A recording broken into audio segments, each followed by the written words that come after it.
Good morning students. हम लोगों ने पिछले क्लास में पढ़ा था कि रंगैया अपने बेटे को देखने के लिए कि वो किस तरह से पढ़ रहा है, वो स्कूल में क्या कर रहा है, ये उसको देखने की इच्छा थी। तो वो देखने के लिए विद्यालय पहुंचता है और अपने बेटे को पढ़ते हुए देखकर खुश होता है। तभी मास्टर साहब उसको देखते हैं और उठ कर के खड़े होते हैं और पूछते हैं, कौन?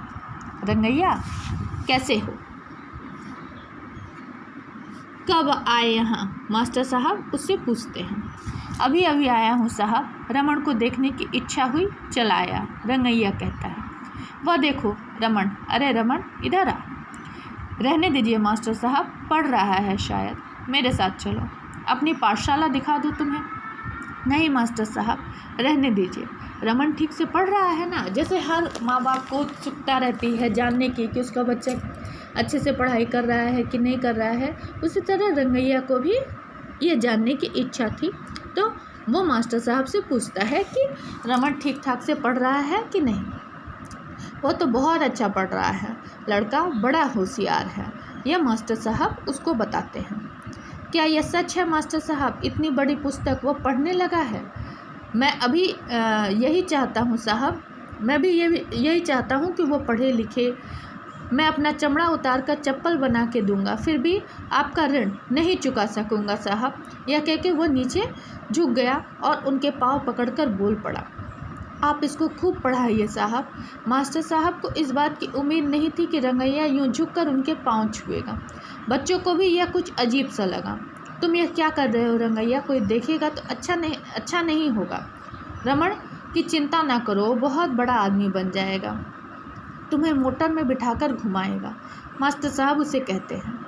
क्या वह दिन मैं देख सकूंगा? हाथ जोड़कर वो खड़ा होता है और कहता है, मैं आपकी चप्पल शाम तक ठीक करके भेज दूंगा। कोई बात नहीं, हाँ, मैं शाम को नहीं रहूँगा, कल सुबह भेज देना, मैं खुद ले आऊँगा साहब। अच्छी बात है, अब तुम जाओ। रमन तुम्हारा बच्चा नहीं है, मैं अपना बच्चा समझता हूँ, तुम उसकी चिंता न करो, उसका सारा भार मुझ पे छोड़ दो। रंगैया को वे बातें बहुत अमृत सी लगी। हाथ से 4 रुपये निकाल करके मास्टर साहब के हाथ में रख देता है। रुपये हाथ में लेते हुए उन्होंने कहा, इसके पहले के 200 रुपये हुए, इसको मिलाकर 204। अरे हाँ, इस कमाई का क्या करोगे आखिर? जो आप उचित समझे कीजिएगा, मैं क्या जानूँ साहब। फिर एक क्षण के लिए रंगैया वहाँ नहीं रुका। फूले अंग वो समा नहीं रहा था। चलता हूँ बेटा कहकर वह बाहर चला आया। बाहर आकर एक क्षण के लिए खड़ा हो गया और स्कूल के तरफ बड़े गौर से देखने लगा। उसे वह स्वर्गधाम सा लगा। सोचा उसका बेटा बड़ा भाग्यवान है। उसको बड़ी तृप्ति हुई। वह जाने को हुआ कि जाने उसे क्या सूझा। पीछे जाकर चबूतरे पर बैठे हुए अध्यापक से मिला। रंगैया को पास आते देखकर उसने पूछा, आप अपने बच्चे से मिल लिए? जी हाँ। आपसे एक बात पूछूं? वो बहुत विनम्र भाव से रंगैया ने पूछा। ज़रूर पूछिए। क्या मैं भी पढ़ सकता हूँ? क्यों नहीं पढ़ सकते? अध्यापक ने उसके प्रश्न पर आश्चर्य करते हुए कहा। तो क्या मैं कल से पार्टी लेकर यहाँ आकर बैठ सकता हूँ? वहाँ जाऊँ तो शायद मेरा बच्चा मुझे देखकर डर जाए, रंगैया कहता है। उसके भोलेपन पर अध्यापक को हंसी आ जाती है। आप जैसे लोगों को पढ़ने लिखने के लिए वयस्कों की रात्रि पाठशाला है। कल शाम को आप वहाँ आ जाइए, मैं खुद आपको वहाँ दाखिला करा दूँगा। वो बताते हैं कि आपको इन बच्चों के साथ पढ़ने की आवश्यकता नहीं, आप लोगों के लिए एक पाठशाला खोली गई है जो रात में उसमें पढ़ाई होती है। तो बोलता है, आप यहाँ आ जाइएगा, मैं आपका दाखिला उसमें करवा दूँगा। ज़रूर आऊँगा साहब। मेरी आप इतनी सी मदद कीजिए कि मैं आपके लिए चप्पल बना के लाऊँगा। बोलता है कि आप मेरे लिए बस इतनी सी मदद कर दीजिए, मैं आपके लिए चप्पल बना के लाऊँगा। चलता हूँ साहब, हाँ आ जाना। रंगैया इतना खुश था कि उसके पाँव ज़मीन पर नहीं पड़ रहे थे। वो सोचने लगा, होगा वह भी पढ़ना लिखना सीखेगा तो उसकी बिरादरी वाले अचरज करने लगेंगे, लेकिन इस उम्र में वो पढ़कर क्या करेगा? ना, अरे क्यों नहीं, सबको पढ़ना लिखना चाहिए। बड़ी उम्र हो गई तो क्या हुआ, रमन की तरह वह भी पढ़ लेगा। तरह तरह के विचार उसके मन में उठने लगे। रंगैया अपने बच्चे को याद करके बहुत खुश हुआ। जाने वह पढ़ लिख कर इतना बड़ा आदमी हो जाएगा।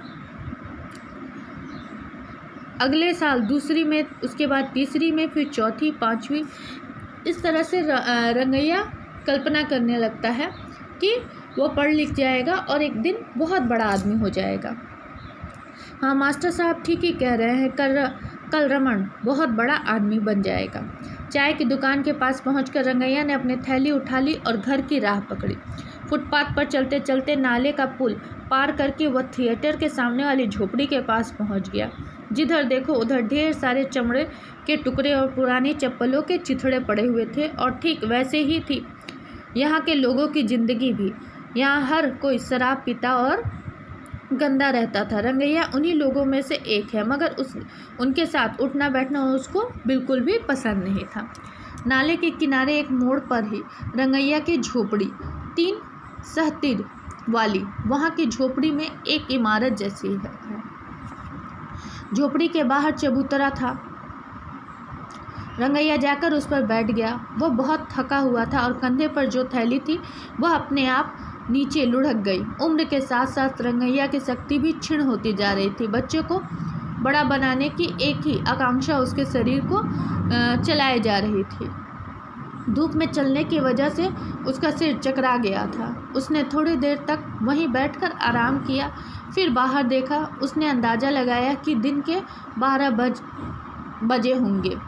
धीरे से उठा, अंदर जाकर पानी पिया। बाहर आकर आ रहा था कि अचानक रुक गया। सामने की दीवार पर भगवान वेंकटेश्वर की तस्वीर लगी हुई थी। उसको देखकर रंगैया ने प्रणाम किया, मनौती की, हे भगवान, मेरा बच्चा का उद्धार करो, उसको खूब पढ़ना लिखना आ जाए, उसको तुम्हारी शरण में ले आऊँगा, उसके बाद तुम्हें अर्पित करूँगा अपने भी। रंगैया के भगवान के प्रति रंगैया में बड़ी भक्ति भावना थी।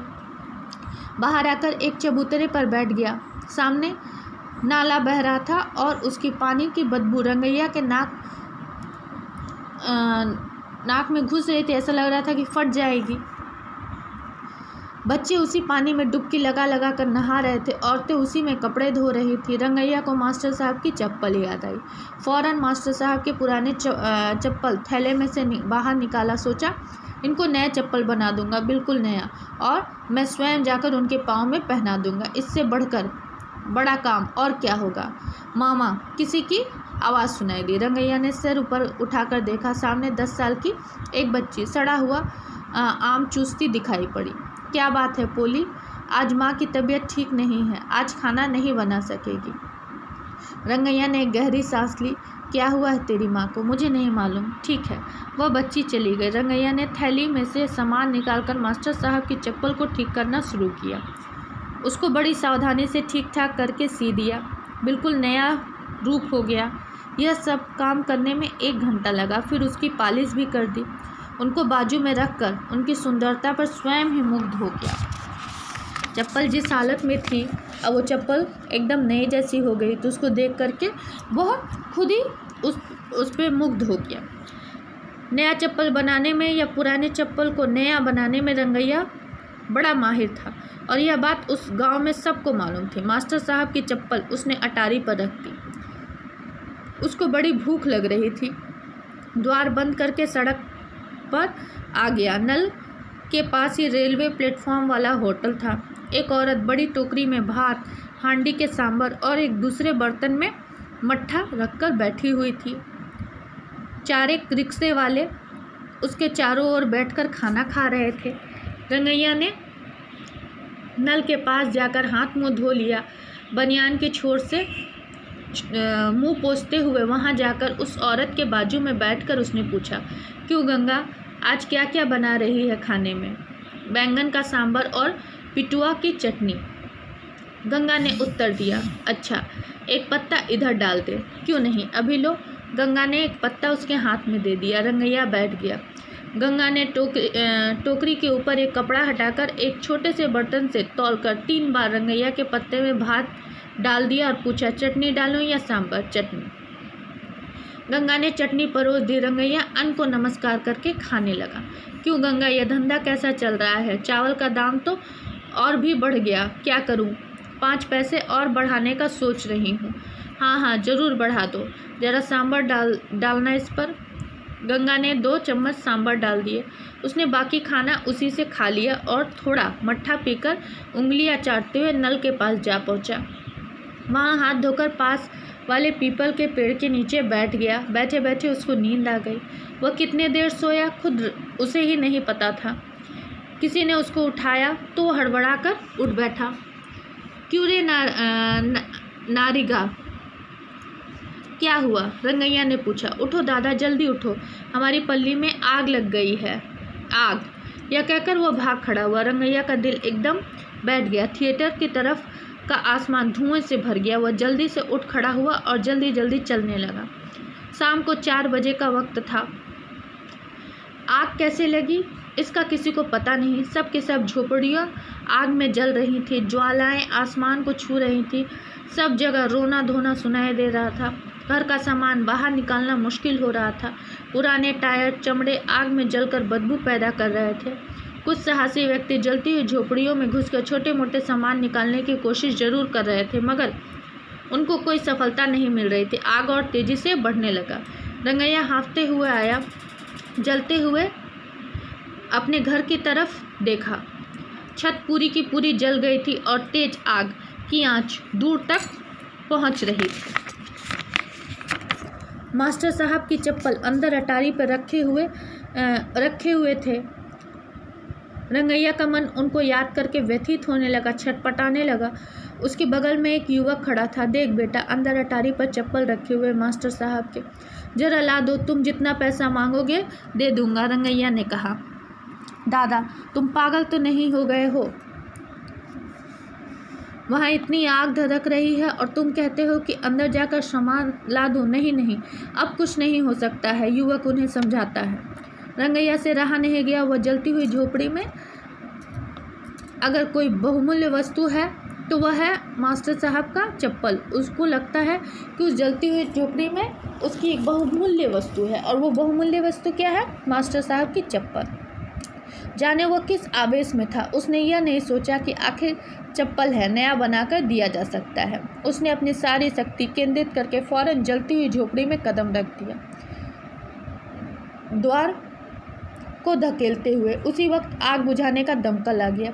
देर तक रंगैया बाहर नहीं आया। दमकल वालों ने सबसे पहले रंगैया के घर की आग बुझा दी। 4 आदमियों ने अंदर जाके देखा। वहाँ का दृश्य एकदम भय कंपित से हो गए। वहाँ का दृश्य देखकर वो लोग एकदम कांप गए।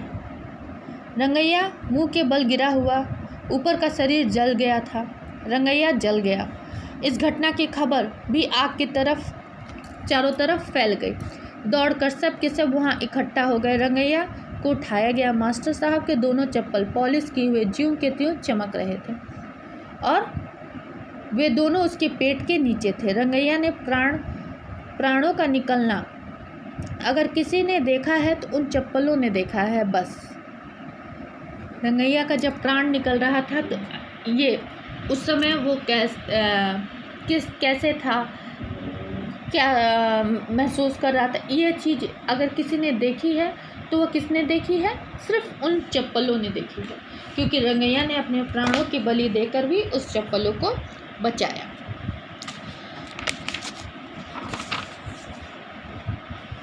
इस प्रकार प्रस्तुत कहानी में एक सीधे साधे सरल व्यक्ति की अंधभक्ति, कृतज्ञता भाव एवं त्याग और बलिदान की झलक रंगैया के प्रति सबको संवेदित कर देती है। मानवीय मूल्यों एवं संवेदनाओं को प्रकट करने वाली ये जो कहानी है चप्पल, वह मन को छू लेती है। तो यहाँ हमारी कहानी समाप्त होती है।